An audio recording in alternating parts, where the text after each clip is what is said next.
Hi guys! Today we just rescued the magnolia tree, also the tree that got chewed by a gopher, and she was really sad, but it's right now there, in plant care. Talaga namang nangangain ng mga halaman at gulay. Nga pala, may bagong pangalan si Nina. Ang pangalan niya ay Tate.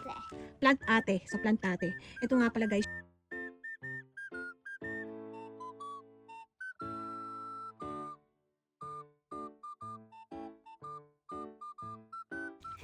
We also saved 2 other plants, and I'm right now putting wood onto it, Brown mulch. brown mulch, so the water can be absorbed by the mold. Ayan o, tumubo na. And then we don't have to water it really often, like every second.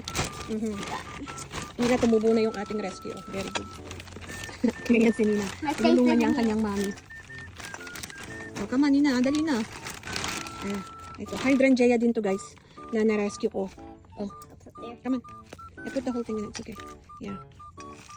Sa ilalim nito guys, meron tong bato, meron tong perlite, meron tong tawag dito, meron tong eggshells. Tapos inisprayan ko muna siya binabad ko muna siya sa turmeric milk na may water at castile soap para prevent talaga siya sa mga insecticide. Sana mabuhay namin ni Nina. Pero so far, ayun na yung mga nabubuhay namin eh. Okay na sila doon. Ganda nito guys, pag namunga yan, ganito yan. Katulad na ni-rescue ko lang dahil ang ganda 'di ba? Yan. Maganda yung pang design sa bahay. Putol-putol na lang ako diyan, hindi ko na kailangang bumili sa store kasi meron na akong hydrangea. Hydrangea, how you call it anyway. Ito yan guys oh. I-rescue ko siya. Ayun lang. Come on, Plant Ate. Plant Ate. Plant Ate. Come on. There you go. And then we put water and then we put it in the place that hindi sila may istorbo. Okay, go. So, water niya yan. Tapos na. This one needs to be. And then this one, baby. Ayan.